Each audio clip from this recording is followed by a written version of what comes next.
welcome back to A Better World. This is your host, Mitchell J. Raven, and I'm very glad you're joining us again today. Today we're going to have another very interesting show. We have with us Nassim Haramein, who is one of the leading thinkers in physics across the United States and actually in the world. He's helped to develop something called the Resonance Project, and he's engaged a team of scientists to help look at and go beyond Einstein's thought. He has taken the unified field theory and others and has expanded them in a very imaginative way so we can come to understand the role of physics, not only on a theoretical level, but even applied to the world, dealing specifically with many of the problems that are facing us today, from an environmental situation even to social conditions in which we currently find ourselves. So it's really a pleasure to have you on. Thank you. It's great to be here. Yeah, it was great having you call into the radio show some time ago. Oh yeah, from Hawaii. I enjoyed that very much. Wasn't that great? Yeah. I'm so glad. Yeah, so glad. Me too. I was really launched, you could say, and elevated by the conversation. Wonderful. We transcended time and space. Yes, that's what we're trying to do. Exactly.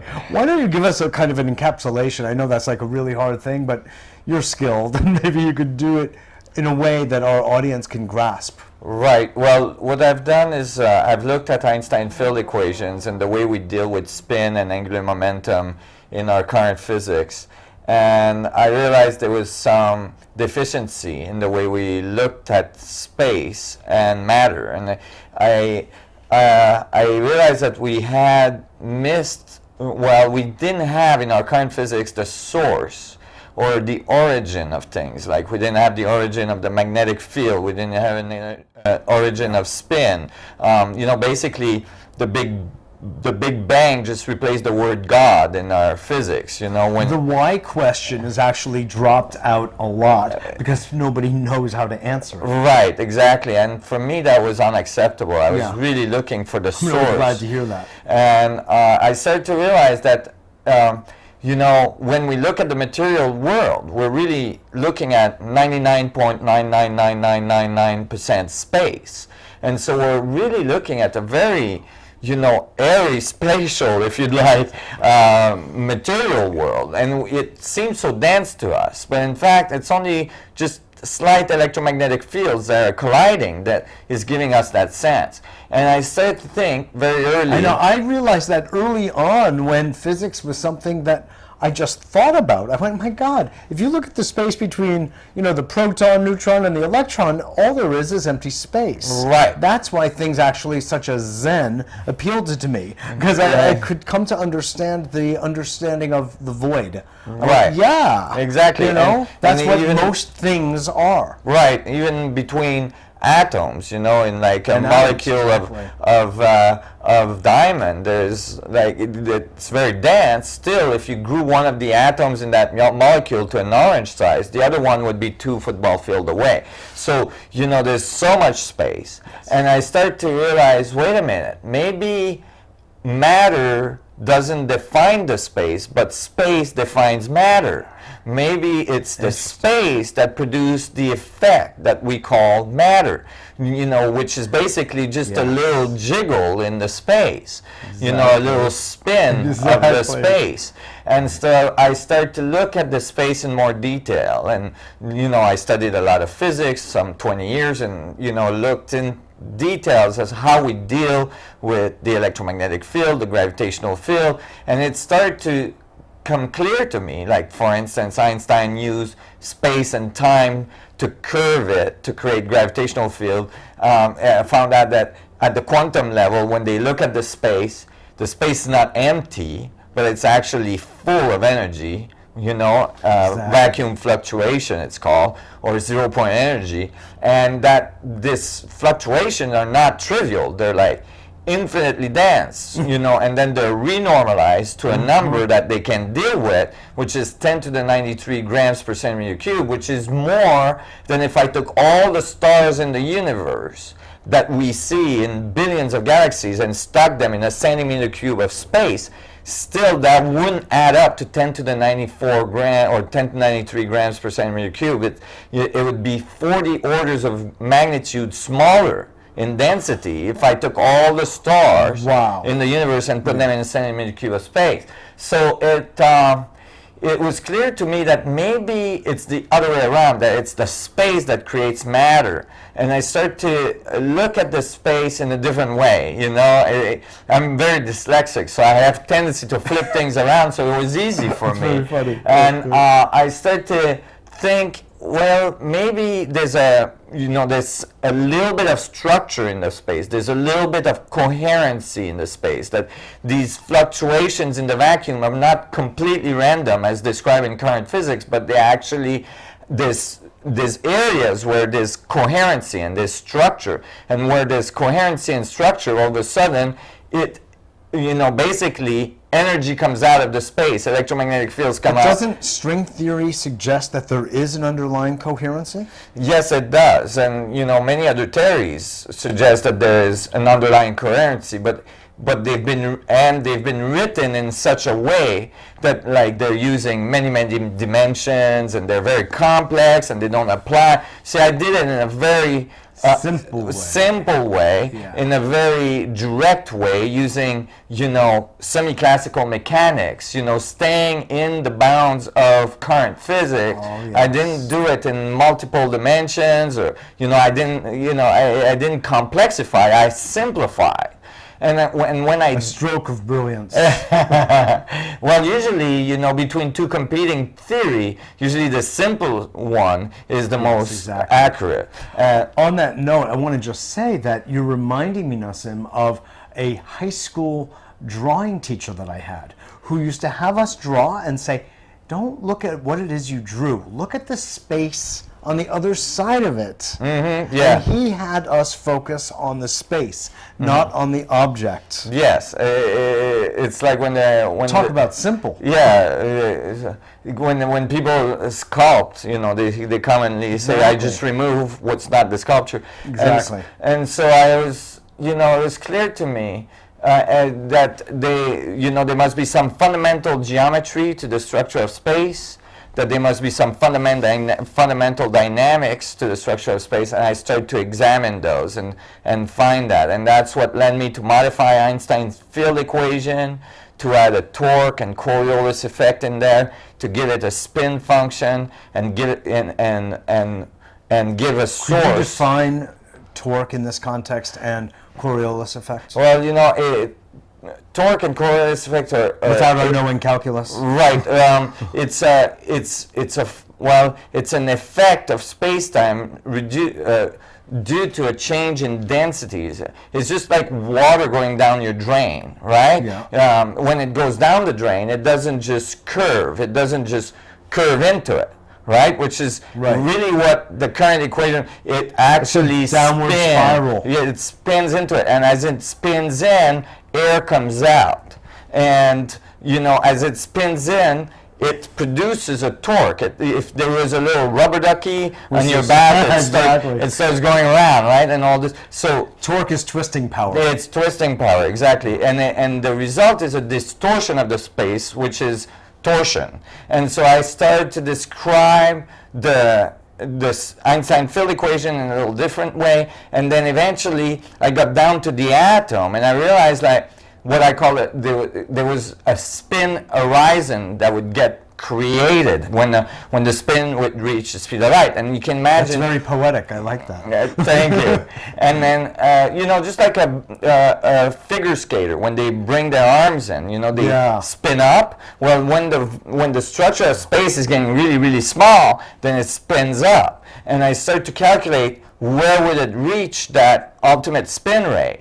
and it was at the proton size. It was at the proton level, and I realized that the proton had to be a mini black hole. It had to act as a mini black hole. Right. And that kind of went nicely with some earlier concept I had developed when I was 10 and 11 years old, that I realized that most likely space could be divided to infinity, that you could find smaller particles that were made out of smaller particles that were made out to infinity. divisibility, formula of mathematics says that everything is infinitely divisible. Divisible, yeah. I always liked that one. Right. Now I'm coming to understand more why. Yeah, and if it's true, then that means there's infinite amount of mass. There's infinite amount of information in the system. Right. So everything has to be a mini singularity. Everything has to be a mini black hole. Every billion cells, every billion atoms that makes up every of your cell, and the trillion and trillions of atoms that you're made of, are mini black holes spinning at very, very high velocity. Yes. And I started to write the math for that, and it came out. It started to predict things that we measure in the laboratory, and it came out, and it just came out beautifully. Wow. And that's very cool. So you could say in the center of everything is nothing. Right. Exactly. And there's nothing, because infinite mass really is actually the infinite density of the vacuum, and because it's infinite, all the vectors cancel out and it appears as nothing to us, but in fact it's everything. Exactly. And I started to work on the geometry on how is that possible, that the vacuum would be at the center of a black hole, right? Like where it should be the densest should be the vacuum, right? Should be stillness. And I thought, well, I worked on the topology, and I realized it would have to be a torus. It would have to be a donut. I was going to say a donut, or in New York we'd say a bagel. A bagel, yes, that could be a bagel. And then because of Coriolis effect, just like on Earth, a hurricane spin in one direction and typhoon spin in the other direction, there would be two donuts on top of each other, and they'd spin on opposite direction. They'd interact. But the center singularity at the center of the black hole at all the scales would actually be the vacuum, and that is what connects all things, because the vacuum is at the center of all things. The vacuum knows what everything is doing. It knows where it is, what information is moving through, and everything else. It is, in a sense, the center of intelligence. Right. It's the emptiness in the core of everything. Right. The origin, as you were originally seeking. Yes. And the central intelligence. Right. And it's the thing that connects all things. Exactly. And so it's like the hardware. Like the hub, or inside where everything is a spoke. Right. Therefrom. Exactly. And so all knowledge, it's like the big hard drive of the universe. Yeah. And that's why the universe can self-organize. You see, in current physics, there's an issue. Yeah. How is it that it's such short amount of time cosmologically, like 14 billion years, which is not that long, all of a sudden you get incredible organizations like the biosphere we live on, a human being with enough DNA in one human being that I could wrap it around the world 5 million times. It's insane. Exactly. And it's constantly working at making sure everything is working good, and that your cells are dividing properly and all this stuff. And creating more intelligences. That's actually. Right. And getting more and more towards complexity and towards higher levels of organization. Exactly, like Prigoghine's work. Right. Instead of going towards entropy. And so, and if you try to calculate how, that could have happened by random function, right? Yeah. By trial and error. Distinct from self-organizing. Right. It would take billions and billions and trillions of years longer than since the Big Bang. So, what I'm saying is that here it was a mere 4 billion years or so. Right. And so what I'm saying is that it knows what it's doing. And because it has a feedback prompt. It knows this works, this doesn't work, this works, this doesn't work, and it knows what it's doing. So it's self-organizing by way of being self-correcting. Right, by feedback. Right, feedback. That's what I say is absolutely wrong with our society, Nassim, that there isn't a feedback loop. Right. That's sufficient. That's right. On a social, political level, you could say that the White House, as the central organizing thing of the government, which is a government of the people, doesn't get the feedback from us of what it's really like to live in its midst, in its atmosphere or its biosphere. Right, the structure is not there to allow the feedback to occur. Exactly. And there is a lack of self-examination as well that goes on. And it's interesting though, because everything that you're saying on the level of physics that you discovered through that discipline and your knowledge of mathematics is analogously true in these other social, political realms, Yeah, that's what's beautiful about this work. It's self-organizing. Right. That's what's amazing about this work is that when you understand it, you start to see it at so many different levels, from consciousness study to social study to, sexual behavior. I mean, at all levels, you can see those very dynamics, and you can see if they're actually functioning properly, or if there's a break in the feedback, the result that it produces, which is much more chaotic. How does this, since you brought it up, how is this relevant then to the sexual level, since that's the underlying biological feedback system that we all live from? Right. Well, at the sexual level, typically what's going on in our current society is that there's a break in communication between the female and the male. The feedback loop. That's right. The feedback loop is broken.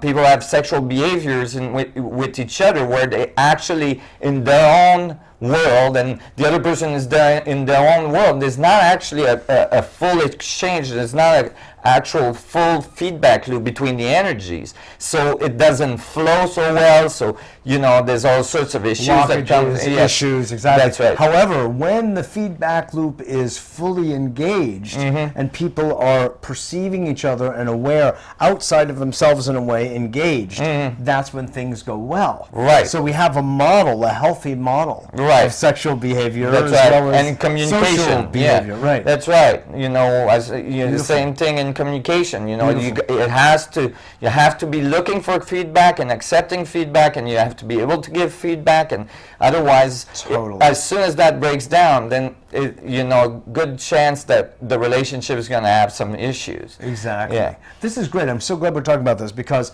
one of the things I wanted to do in this show is to show how your thinking has actual application to our world. Right. Because we can fly with you, to some extent, into the various stratospheres of physics. But how do we make it useful? And one of the things that we're facing today, and one of my kind of main foci, is the issue of global warming, climate change, and environmental destruction of rainforests and everything else. How does your thinking help to inform and elevate the conversation and perhaps the actions to shift things? Right. Well, first of all, just like we were saying, we can start to see these effects is a direct feedback from the behavior that we have that we've generated over the years. So now that we're getting that feedback, okay, yes, we are affecting, then it is time to what do we want to send in the metric, and what do we want to receive? Exactly. When you write my equations, and when you solve for the black hole proton, and realize that an atom, and when I say black hole, I mean black hole. I write it a little differently. I write hole, W-H-O-L-E. It's not just absorbing information, but it's radiating information. So you have a relationship between the electromagnetic radiation and the gravitational field. And so when you start to realize that, you're always feeding information to the vacuum, and the vacuum is always feeding you, a feedback, right, of the information you fed, and then you interpret it again and feed it back, and that's how the loop continues. You could think of it as a feed-forward loop. It's a dynamic feedback. Totally. And so so now we can start to think, okay, what do we want to put in the metric? What do we want to put in the field, so that we get a different feedback than global warming, global destruction, this and all this thing. And what we need to do is actually understand a deeper level of nature, and understand the fundamental principles of creation, these fundamental principles that produce the gravitational field, that produce the electromagnetic field. And when we understand their origin, like I am doing, and other scientists all around the world, then we can apply that to technology, to create technology that's beyond anything you can imagine today. You know, because now you have technology that's tapping into the fundamental source of creation, that's actually hooking on to the fundamental feedback loop of the universe. And in other words, you know, you could say the pressure that builds up in the atmosphere that forms clouds that then precipitates rain, as an example, and then the sun heating it all up again and creating the same, you know, hydro cycle. Right? So, in a sense, that's getting underneath, just to make it kind of very sure. climatic. On the climatic side. But basically, you know, as soon as you're able to But those are subject to all the gravitational pull, to inertia, to electromagnetic fields. That's right. You start to understand. It's not happening separate from that, it's happening inside of it. Right. So you start to understand what makes the Earth tick, you know, what makes the solar system tick, the galaxy tick, and you find that it's all the same principle. It's that principle of feedback between the outside and the inside, and the outside. As the traditions say, the out-breath and the in-breath. Because really what I hear you talking about from my background is, among other things, Taoist understanding and Vedanta in the same, if you will, breath. Really. Because this is what they're talking about, but in their more poetic, ancient understanding and language, but it is this principle. That's right. And you know, and now we're at the level of understanding in physics and technology that we can take those principles and actually apply them to technology, to produce technologies that could make a huge difference on how well we go through our next you know, few generations. For example, you know, obviously if you are able to tap into the vacuum and, you know, get a feedback from it, then obviously now you have, you know, 10 to the 94 grams per centimeter cube of energy available to you. Now that would mean that, like, you could run a whole planet with, you know, with tapping only a very tiny percentage of what's actually available in a centimeter cube of space, right? That means that you could curve space-time and produce gravitational fields so you could control gravity, lift very large objects, you could lift society off the surface. So is this what you believe, that maybe, because one of the things you do in your work, of course, as you so well know, is show how ancient civilizations manifested their high level of society. One of the things I'm thinking about is the construction of the pyramids, which could not have been done by human labor alone. That's right. But I'm thinking, if you were saying, as you were, that it could have been some leverage from another vibrational field, perhaps sound, I don't know. The structure of space-time itself may be combined with sound to get it to activate, but you know, there's evidence. You know, and not just the pyramids, you know, there's many buildings all around the world, but as well, there's evidence, like some of the monoliths that were moved, like 1,000-ton monoliths, moved across mountains and rivers and everything. Something we could not do today with all the largest cranes and engineers and everything. So what I'm saying is that there's evidence that there was very advanced technology here, and long time ago, and there's texts and monuments and all this stuff that tells us about it, and I've studied that in details.